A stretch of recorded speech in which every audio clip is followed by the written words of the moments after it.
Hello and welcome to Transformation Tuesday. While I wait for a few guys to jump on, tonight's topic is how do we handle fear? How do we become the masters of fear? And as you're watching this beautiful sunset here in Scarborough, I'm going to put on a couple of intro welcome tunes while we wait for a few people to jump on. So I hope you guys are doing well. Give us a shout out as you're jumping on. Hope you guys are doing well. Tonight's tune is by Dennis Lloyd. Hope you guys like this little one. Maybe I could incorporate a bit of a DJ with my coaching career. What do you reckon? Hey Mariana, how you doing?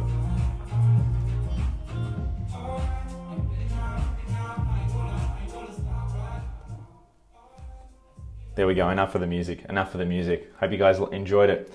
Hey Mariana, welcome. Good to have you back again. Hey Matt, good to have you here as well, buddy. Tonight we're talking about fear. Thank you.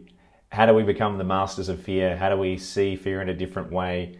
Some different perspectives on fear such that we can be the masters of it rather than it being the master of us. So I'm going to share with you some perspectives and some ways of dealing with fear that help us minimize it, overcome it, become the master of it. And I'm going to dive straight in. And if you guys have questions as we go, please drop in your questions. And I'm going to go straight into dismantling fear once and for all. So fear, what is it? Well, I think it was Zig Ziglar when he said fear stands for false evidence appearing real. Fear is the ultimate illusion. Fear is a hallucination. Ultimately, it's an emotion. It's a future-based emotion, and it's an emotion that we generate. It's an emotion that we create. Now, it's a creation. It's a creation of our mind. Fear is ultimately an illusion, and we create it. So, well, okay, how do we create it? How do we understand how we create it? How do we not create it? How do we create something else? And then how do we put in place some processes, some action steps, some protocols, some habits, and some rituals in order to avoid experiencing fear? Because you've got to agree it's not a particularly nice emotion to be experiencing. So I want to share with you some ways of understanding that and how to actually do that. So first of all, well, what is fear? Well, it's a feeling. So it's an emotion. So it's an emotional response. So it's a state. So it's a combination of all of the physical sensations we experience in terms of the observed features that we observe, things like heart rate, temperature, all the different factors that we would observe. Now, I'm going to get into some key distinctions here, but some people observe excitement and fear as very, very similar sensations. So you could actually say that fear and excitement are basically just different sides of the same coin, depending on how you look at it. So really, fear is an unwanted emotion. Generally, it feels uncomfortable, and it's just generally there to indicate that there's some level of danger. So from an evolutionary point of view, if you like, fear is there to warn us of something. It's like a red light flashing on the dashboard of your car saying, alert, alert, be careful, there's something here to watch out for. Now, as I'm going to share with you, hey Mike, good to see you here, mate, how are you? As I'm going to share with you, this flashing red light on the dashboard, which appears as fear, which is an emotion, it doesn't always serve us. In fact, most of the time, and I'm going to tell you, in fact, all of the time, I'm going to share with you why it doesn't serve us. It completely doesn't serve us, and it's completely not necessary. That's right, fear is not necessary. In the times when we've evolved, when we needed to run from lions and tigers and bears, I think that's a line from, is it Wizard of Oz? Lions and tigers and bears. Good to hear, Mike. We no longer need that instinctive rush of adrenaline for us to run away from lions and tigers and bears. In the modern day, in the year 2018, we don't actually need that program, and it doesn't actually serve us. And I'm going to tell you a little bit more about why that's the case and dispel a couple of myths and a few rumors. But ultimately, really what fear is, it's a hallucination, it's an illusion, and it's created in the mind. It's created. Some people create really intense fears like phobias. Right? Some people create phobias, and I've worked with plenty of clients, and you've probably seen some of my videos where I've been walking the streets of Perth, conquering my own fears of walking up to random strangers and helping them with phobias. And so fears can be really, really intense, like phobias, or they can be really, really mild things, like fear of doing a Facebook Live, or fear of public speaking, fear of whatever it is that comes up. And I'm going to give you some more examples about what that is. But ultimately, when we were born, we were only ever born with two fundamental fears.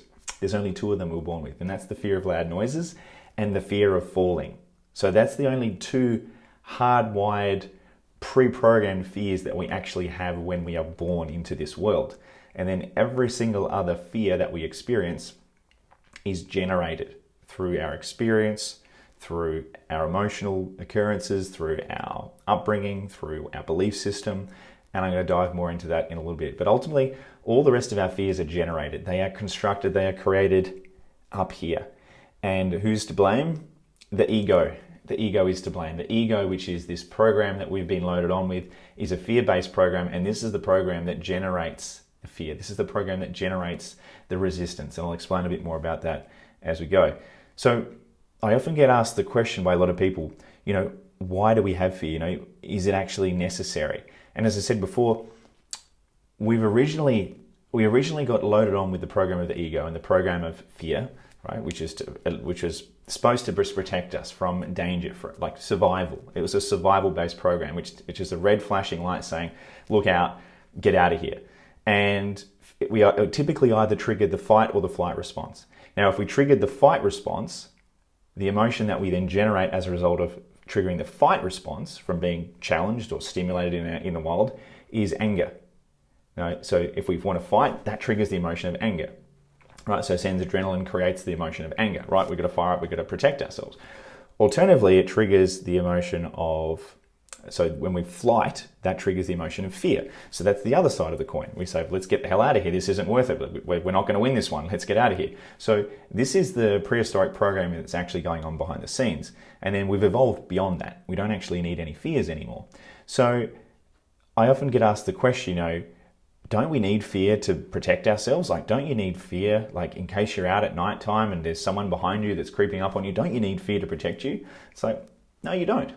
All you need is intelligence, a little bit of discernment, and consideration about where you are and what you need to do to be safe. So ultimately, fear is this unnecessary physiological emotional response or reaction, and it's not necessary. Same thing as if you're crossing the street. You don't need to be afraid of the cars in order to cross the street safely. All you need to do is be aware of and observe and have a basic level of intelligence, and then you can make a discernment, you can make a decision. Cool, what would I like to do here? Would I like to cross the road or not? Is it a safe time to be out at night? Yes or no? Should I maybe leave and cross the side of the road because there's a mysterious dark person, a darkly lit person with maybe a mysterious object that maybe looks like a weapon walking towards it? I'm going to walk the other way. So fear is never actually a necessary physiological reaction in order for us to make intelligent decisions. So first of all, I just wanted to bust that myth. So what causes our fear? Well, ultimately, it is when we believe that there's going to be something negative that's going to happen in the future. Now, a classic example of this is anxiety. Now, let me know if you guys have most people have experienced anxiety. Let me know if you guys have experienced anxiety about something. Now, anxiety is a common experience. It's a very common emotion for a lot of people to be experiencing. Now, when I say common, I don't want to say that it's a normal emotion, right? Because when I say normal, anxiety is something that you don't have to experience. Right? And when I say anxiety, there's people that have chronic anxiety. There's people that wake up and they are anxious as soon as from the moment they wake up, and they're anxious all the way through the day until they go to bed. Now, that's not actually a normal experience of life. That is a pattern, that is a program that we experience, which can be dealt with through coaching, through therapy, through timeline therapy, through hypnosis, through a lot of different modalities. So that's an example. If we experience extreme anxiety or things like phobias, they are certainly not normal in that there's actually a dysfunction, if you like, that's gone on at a deeper unconscious level. And these are the types of things that I help clients with, and they're really, really simple to alleviate.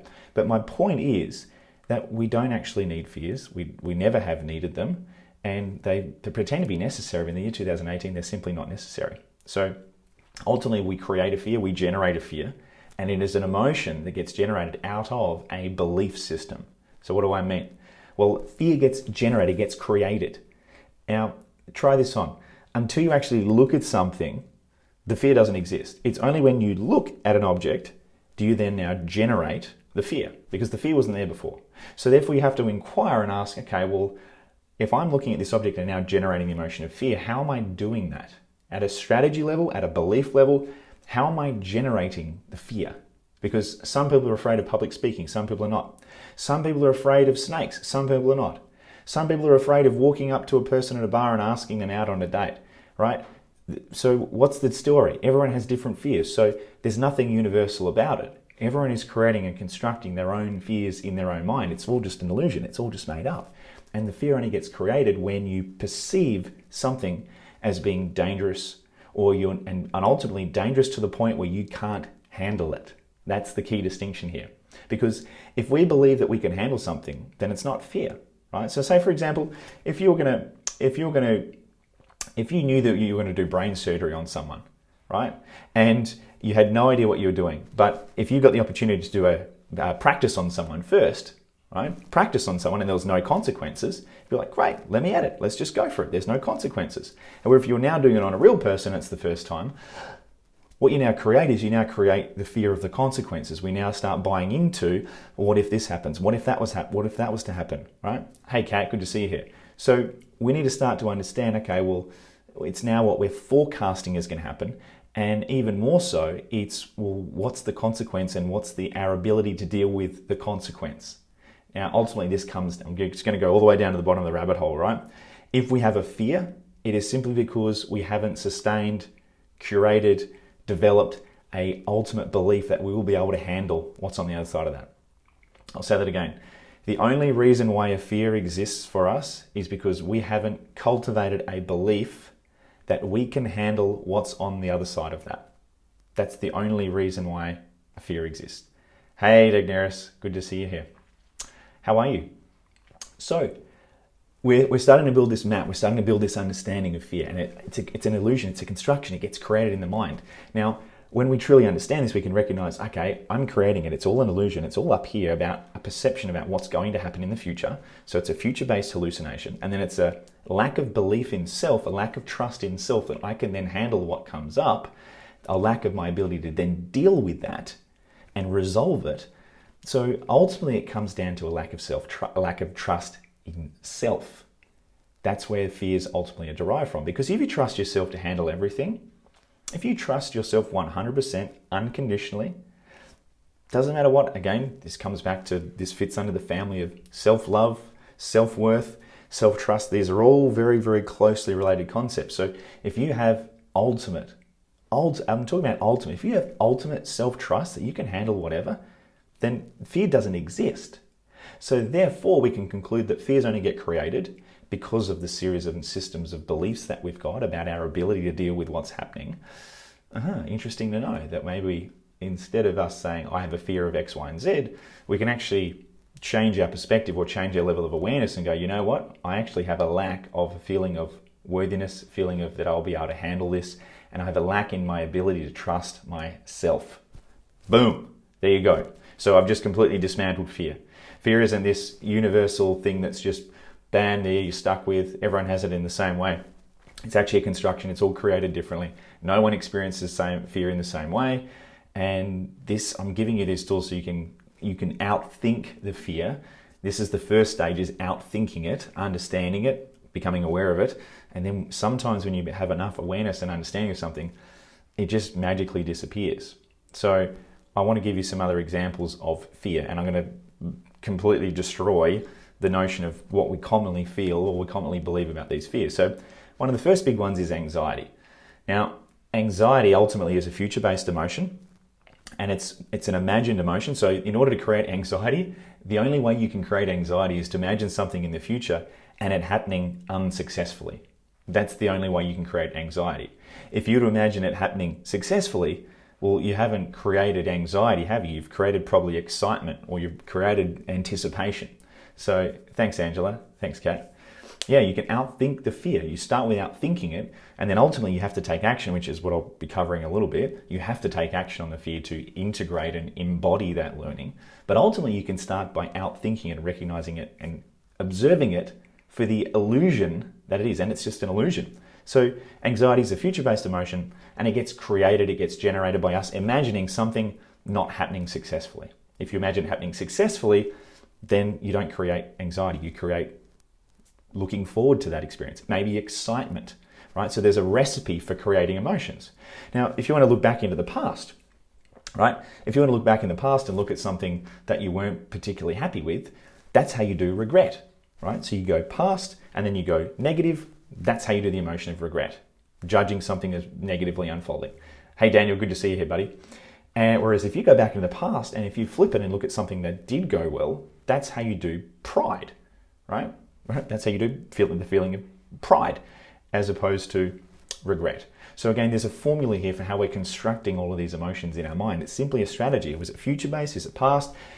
Are we judging it? Are we diminishing it? So again, there's a strategy here for how we do every single emotion, and fear is simply another strategy. Now, the great thing about fear is you can release fears, you can conquer all of your fears.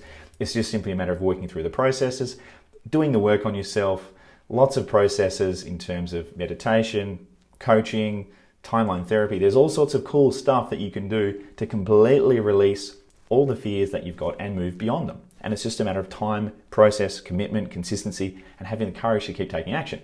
I'll get to some of the process and some of the really cool hacks you can use to overcome your fear in a second, because you're going to be able to take some of these and practically apply them straight away. So first of all, that's the question you're probably asking now, isn't it? And I know you're asking the question, well, great, Chris, we know that we've got fears. We know that we've got all these fears. Now, how do we get rid of them? Right? Well, great question. Well, the way that we get rid of them is there's a process that we need to follow. And I'd say it's a 3-part process, but I've added a 4th part on it just to give you some clarity about how to make it stick. So the first step is awareness. Now, awareness is always the first step with every removal process of any problem in your life, because if you're not aware of it, you can't change it. If you're not aware of something, you can't create a distinction around how to shift it, how to move it, how to transform your life beyond it. So first step is awareness. Now, when I say awareness, you've got to have awareness of what is the fear.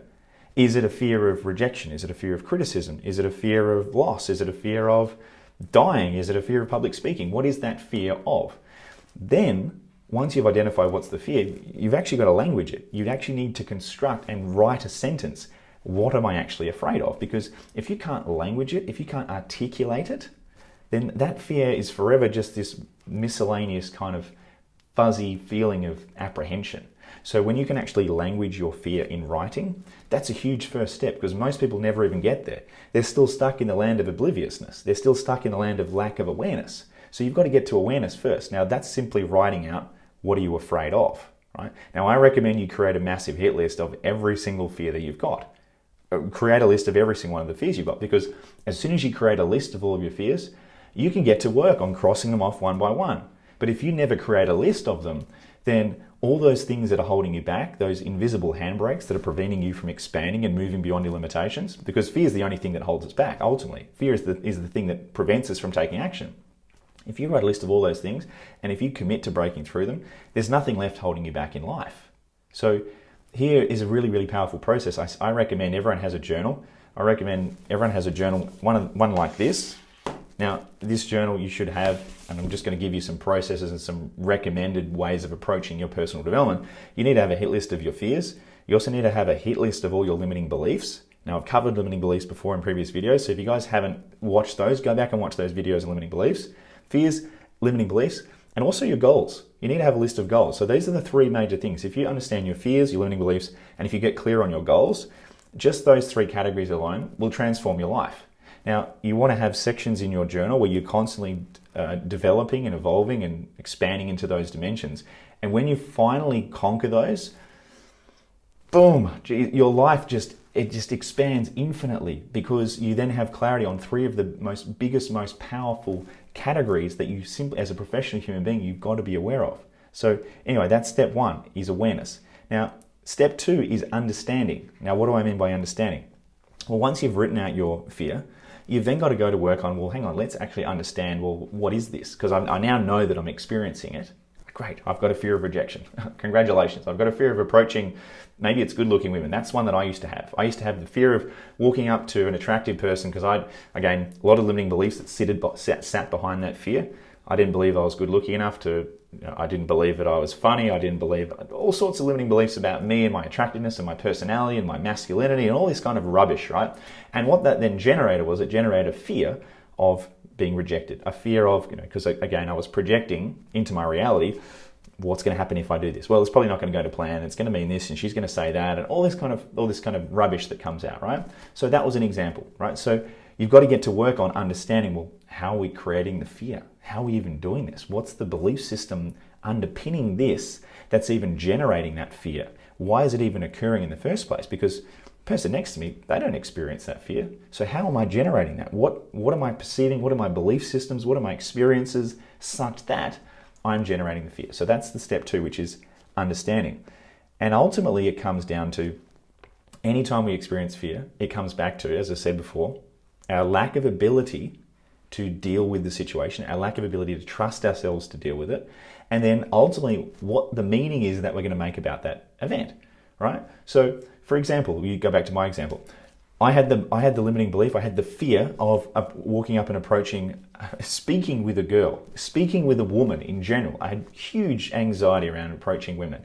Anyway, so in order for me to do that fear, what I needed to do was basically make that future imagined experience about me going and speaking to that person, and then I'd imagine the worst thing possibly happening, which is she's maybe going to slap me or call me a loser or something like that, or I was going to start dribbling or something like that.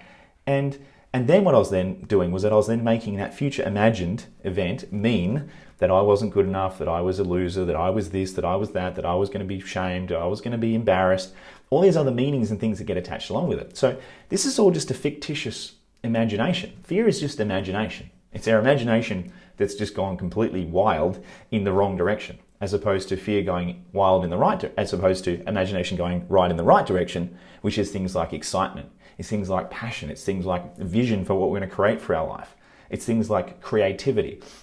So if you don't be aware of your fear, if you're not aware of where your thoughts are taking you, you can end up going down a massive, dirty, big, dark hole in fear, apprehension, anxiety, as opposed to going to creativity, inspiration, vision, excitement. So it's a very, very fine line which way you go. And ultimately the trigger or the distinction, the difference is, are we imagining something positive or are we imagining something negative? So again, we need to understand the fear. Now, step 3 is, once we've done the analysis, if you like, we're aware of it, we're understood it, we've got awareness of it, and we now know how it's playing out. Oh, I've got a series of beliefs that's causing me to view this situation as being fearful. We can now take action. Now, this is the bit that a lot of people never get to. Right? So once you've got step 1 and 2, the next step that you have to do, it's not optional, you have to take step 3, which is you've got to take action. Now, this is where it gets a little bit challenging for some people. Actually, for most people, it gets challenging. Now, the reason being is, yes, we can intellectualize it. Yes, you can have awareness of it. Yes, you can understand it. However, you've only intellectualized it. So you kind of know, this fear I've got, it's irrational. It doesn't really make sense. I've got this fear that I've kind of had for a long, long time, and I've got all these belief systems sustaining it, but it's still there. It's like, well, yes, it's still there because you've been doing it your whole life. Right? If you've been teaching your unconscious mind that thinking pattern for your whole entire life, for decades, and then all of a sudden you've now had a couple of thoughts in your mind and you go, you know what, this fear is not real. It's still wired, it's still hardwired it's still encoded in your neurology, in terms of your neural pathways. And so you have to take different action in order to update the internal software. Face everything and rise. I like that. Thank you, Mike. Face everything and rise. So that's the step, that's the critical step that most people forget, which is you've got to take action. Now, by taking action, what you're now doing is you're now integrating, right? You're integrating and you're updating your internal software. So what this means is, by taking new action, you actually teach yourself at the deepest unconscious level, I can trust myself to make decisions. I can trust myself to move forward. I can trust myself that I will handle that, and I can do it. So by taking action, you're updating all of your internal neural pathways in a very, very positive, life-affirming direction. So that's step 3, which is take action. Now, that leads to step 4, which is the integration, which now is the ongoing sustainment, if that's not a word, I just created it, sustaining of this new taking action, this new momentum. And by making these consistent decisions that are in alignment with what you wanted to create, this now updates all the neural connections. So what it now does is it overwrites the decades of habits and thinking and beliefs that were getting in the way, that were creating the fear, and you're now teaching your unconscious mind a different way of being. So now you're updating your software. It's like when you do a smartphone update on your software. It updates the software and it gives you a new revision. Hopefully it doesn't have too many bugs in it. But this process that we're talking about now is updating your beliefs, updating your experiences, and teaching yourself that you can handle whatever's on the other side of that. So it's teaching self-trust, which leads to self-worth, which leads to self-love. So ultimately, if you never get to that place where you're taking action, then you stagnate. You will stagnate because you're now not closing the deal. You're not closing the deal and teaching and re-communicating and creating different neural pathways, which says, you know what, this is okay. I can handle this. So that integration step is vital, and you've got to keep taking action consistently for the rest of your life in alignment with that new belief. Otherwise, you will revert back to the old belief and you'll go back to doing anxiety. You'll go back to doing the fear. So we have to keep moving forward. We have to keep taking action in the direction that life is supporting us. So this really is a powerful process, but only if we take action and keep taking action, right? So yes, it requires courage. Yes, it requires saying it might be uncomfortable the first couple of times. However, on the flip side of that, on the other side of that, it's so worth it, because think about it. If you never conquered the fear, if you never decide to take action, then it's like playing a game of peekaboo. You know when you play a game of peekaboo with one of your little nieces or nephews? It's like playing a game of peekaboo with your nephew, but pretending like they're not actually in the room with you, like they're not actually really there, right? It's the same with fears. If you're not willing to face every single one of your fears and create a hit list of every single fear and take action to break through it, you're deluding yourself to try and convince yourself that you're wanting to experience the highest level of self-trust, confidence, self-worth, and self-love, because there's always going to be stuff, there's going to be skeletons in the closet that you're not dealing with. So as a conscious human being, we have to take responsibility for dealing with our fears. We have to. Or not. If you choose not to, then it's not going to teach you very much self-confidence. It's not going to teach you self-worth. It's not going to teach you that you can handle anything. So hiding from fears, right, really it's playing a very, very small game, and it's pretending like nothing's there. Hey Mel, good to see you here. So it's your duty and your responsibility as a professional human being to create that hit list of every single one of your fears, and you have to bust through them. If you're aware of it, you have no choice but to break through that fear, because to choose not to push through that fear is to subscribe to mediocrity. I'll say that again. To choose not to take responsibility to break through every single one of your fears you're aware of is to subscribe to living a small life. It's to being diminished. It's surrendering and saying, you know what? I'm just going to let this fear control me. Now, look, try it on. Try it on. You can either break through every single one of your fears and be empowered and be fearless, or you can not break through your fears and live in the shadows. Which scenario, which life do you want to subscribe to? Now, there's no judgment here. You are fully welcome to live in a world where you let your fears drive you, where you let your fears control you. That's not the world I want to live in. And I certainly hope that's not the world that anyone who wants to consciously create the life of their dreams wants to live in. So therefore, what we need to do is take responsibility for acknowledging, addressing, being aware of, understanding, and taking action in every single fear. And for me, this is one of the most important things of my coaching, of my life. This is a life philosophy. If there's something that creates fear in me, I know, this is something I've got to deal with. And I make a list of it. I make a note of it. I go, rightio, let's go through the process. 1, 2, 3, 4. Now I'll give you an example. I went out into the first time I did this, I went out busting phobias on the streets. And for those of you that might have seen my videos, hey John, good to see you here, mate. How are you? Thanks, Kat. Yeah, got to take responsibility. I went out busting streets on the phobias. Busting streets on the phobias. That would be difficult, wouldn't it? I went out busting phobias on the streets of Hobart. And I made up a big sign. And the sign said free 5-minute phobia busts. Now, prior to doing this, I kind of knew, you know what, it'd be fun to go out there. I know how to bust phobias. Phobias are one of the easiest things to bust in the world, right? They're really simple. It's 5 minutes to cure someone's phobia. Really, really simple process. Anyway, I went out walking along the streets and I was like, I felt a little bit of anxiety. I felt a little bit of fear bubble. And I was like, I know I've got to break through this, because if I'm afraid to walk along the street with a sign and cure people's phobias, then I know that I'm limited. I'm kind of holding myself back, because if I can't break through that, if I can't just wander through the streets with a sign and kind of do a little bit of an experiment. Where else am I holding myself back in life? So that was an example of where I just decided, you know what?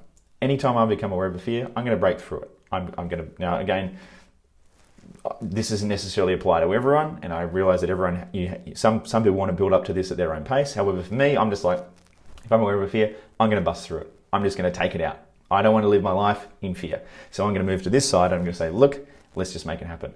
So that's my philosophy for living. Now, yes, is that necessarily a comfortable way to live? Hell no, right? Being on the edge and facing your fears and being willing to break through everything, being willing to push past all your limitations and become limitless, that's not necessarily a comfortable feeling. If you're after a comfortable feeling, you're playing the wrong game. If you're after a comfortable feeling, go back and just play a small game. Like literally, life can be so super easy. If you want life to be easy, just go and don't challenge yourself. Just hide in a corner, and life would be pretty easy. But how expansive would that be? How amazing would that be? So my philosophy here is it needs to be an ideology. It needs to be your philosophy. You've got to put it on your agenda to identify every single fear, understand it, master it, and take action in the face of it. Now, yes, that requires courage. It requires tenacity. Yes, I recommend having a coach, having a support network, having people that can help you and champion you.